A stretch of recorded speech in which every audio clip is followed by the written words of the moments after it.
El Señor esté con ustedes. Lectura del Santo Evangelio según San Marcos.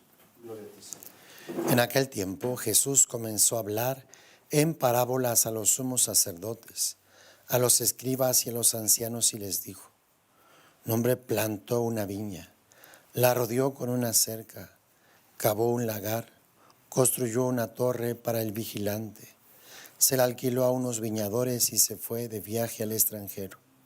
A su tiempo les envió a los viñadores un criado para recoger su parte del fruto de la viña. Ellos se apoderaron de él, lo golpearon y lo devolvieron sin nada. Les envió otro criado, pero ellos lo descalabraron y lo insultaron. Volvió a enviarles otro y lo mataron. Les envió otros muchos y los golpearon o los mataron.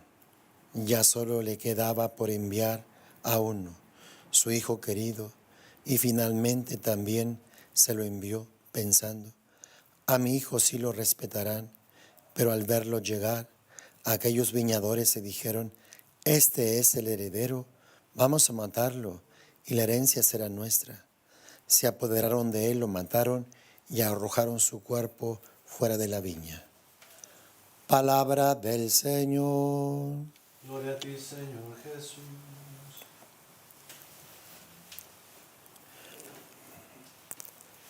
Jesús quiere que todos los hombres se salven y lleguen al conocimiento de la verdad. El día de ayer escuchábamos: tanto amó Dios al mundo que le dio a su Hijo unigénito, para que todo aquel que crea en Él no perezca, sino que tenga la vida eterna. Dios quiere salvarnos a todos. Recordemos que Dios ha venido por los pecadores, por los perdidos, por los extraviados, por los pervertidos, por los malvados, por todos. Por todos. Dios quiere salvarnos a todos.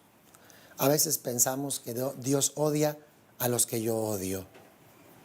Pensamos que Dios no quiere salvar a los que a mí no me agradan, a los que yo no quiero, a los que no me gustan. No. Tu corazón es muy pequeño. El corazón de Dios es grande y es del tamaño de toda la humanidad. Vemos Jesús narrando esta parábola a los sumos sacerdotes, a los escribas y a los ancianos, porque también quiso salvarlos, también quiso llegar a sus corazones, quiso iluminar sus conciencias, quiso llamarlos a la salvación. Fueron sus enemigos principales, sus oponentes, el obstáculo más grande, y sin embargo también a ellos Jesús quiso salvarlos, quiso iluminarlos, pero ellos pues no estuvieron dispuestos, cerraron su corazón. Ya mismo decía el Evangelio del día de ayer: porque Dios no envió a su Hijo para condenar al mundo. Dios no envió a su Hijo para condenar a los sumos sacerdotes, a los escribas, a los ancianos, sino para salvarlos, sino para que el mundo se salvara por Él. Jesús es la salvación de todos los seres humanos, de todo el género humano, por más perversos que seamos. Dios nos ama a todos. Dios quiere la conversión de todos y hemos de orar por todos, por todos. Que nunca pienses, ¿verdad?, que porque a ti no te cae bien tal o cual persona, o porque tú piensas que tal o cual persona no es digna de perdón, de salvación, ya Dios se la va a omitir, ya Dios se la va a quitar. No, Dios nos quiere a todos, quiere salvarnos a todos, nos creó a todos para la salvación, claro está, ¿verdad? Como dice aquí: el que cree en Él no será condenado, pero el que no cree ya está condenado por no haber creído en el Hijo único de Dios. El que no crea, el que no abra su corazón, el que se resista, pues Dios no puede salvarlo a la fuerza. Dios no puede obligarlo a acogerlo, a recibirlo. Dios nos respeta. Recuerda que Dios nos dio este gran don de la libertad humana. Dios quiere que lo aceptemos con nuestra propia voluntad, que lo aceptemos por amor, no a la fuerza, no obligados.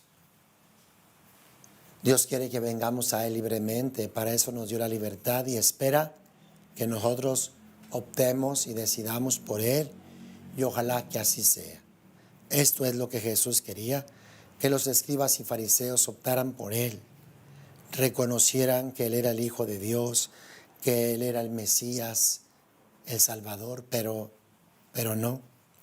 Jesús narra esta parábola para mostrar cómo a lo largo de la historia Dios ha hecho muchos intentos para salvarnos. Envió a los profetas, pero no les creímos, no les creyeron, sino que los golpearon, los humillaron, los rechazaron. Dios en todos los tiempos de la historia nos ha enviado profetas a guiarnos, a corregirnos, a mostrarnos el camino. Pero no hemos querido creer. Dice, un hombre plantó una viña, la rodeó con una cerca, cavó un lagar, construyó una torre para el vigilante, se la alquiló a unos viñadores y se fue de viaje al extranjero. Dios eligió un pueblo. Dios estableció una alianza con él.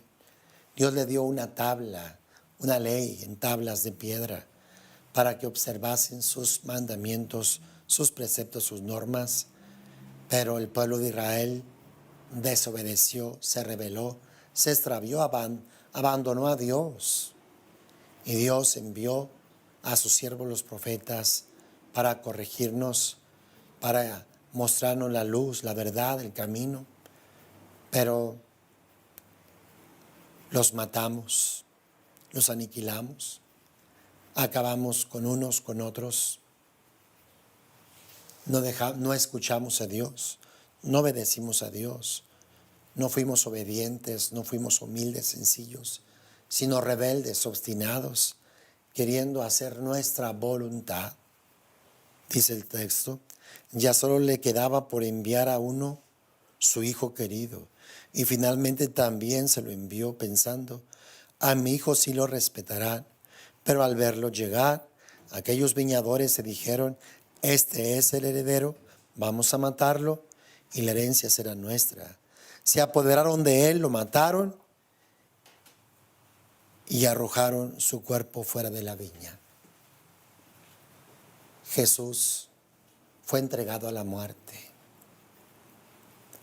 Y aunque Jesús dice que a Él no le quitan la vida, que la vida está en sus manos, que Él la entrega y Él es capaz de recuperarla. Jesús entrega en la voluntad del Padre Celestial. El demonio, los sumos sacerdotes, ancianos, escribas se confabulan para darle muerte a Jesús. Pero estos planes diabólicos, de alguna forma, cooperaron, ayudaron a los planes de Dios. Dios ya había enviado a su Hijo para que pagara por nuestras faltas, por nuestros pecados, para que redimiera y expiara nuestros pecados. Aunque hay esta confabulación, estos planes de Dios ya estaban predeterminados. Jesús va a la cruz para ofrecer el sacrificio sin mancha, sin falta, que nos habría de alcanzar la redención y la salvación a cada uno de nosotros. Porque Dios siempre tiene la última palabra, aunque de alguna forma veamos al demonio obrar y actuar en nuestras vidas, Dios tendrá la última palabra. Dios es Señor, Él es soberano, Él es poderoso, omnipotente, y Él siempre vencerá y ganará. Jesucristo, con su pasión, muerte y resurrección, nos reconcilia con el Padre, nos alcanza el perdón de nuestros pecados, nos arranca del reino de las tinieblas, vence a la muerte y nos abre las puertas con su resurrección a la vida eterna, a la eternidad, para estar siempre con Dios, para morar en Él y en torno a Él por los siglos de los siglos. Hermanos, acojamos a Jesús, creamos en Jesús, conozcamos más y más a Jesús, porque la vida está en conocer al Padre y aquel a quien Él ha enviado, a Jesucristo el Señor. Él es la vida eterna que emana hacia nosotros por la fe. En la medida en que nos unimos a Él por la fe, creemos en Él, Él nos da vida eterna. Él nos suministra vida eterna a nuestro corazón, a nuestro interior. Por eso, día con día, conságrate a Jesús, entrégate a Jesús, cree en Él, confía en Él, fúndete en Él. Y Él como camino, verdad y vida que es de seguro, que te guiará, y ríos de agua viva correrán por tus entrañas, que saltarán hasta la vida eterna. Que Jesús reine en cada uno de nosotros, que lo conozcamos, que lo amemos, que lo sirvamos más y más con todas las fuerzas de nuestro corazón. Que nunca hagamos como el pueblo de Israel, que nunca despreciemos, que nunca rechacemos, que nunca matemos a Jesús en nuestras vidas, rechazándolo, permitiendo el mal, permitiendo el pecado, buscando intereses personales, que nunca nos acontezca esto, sino que Jesús esté en la cúspide, en lo más alto de nuestros anhelos, deseos, de nuestro corazón y de nuestros amores. Que Jesús reine en cada uno de nosotros. Hermano, Dios te bendiga. Continuamos con nuestra celebración.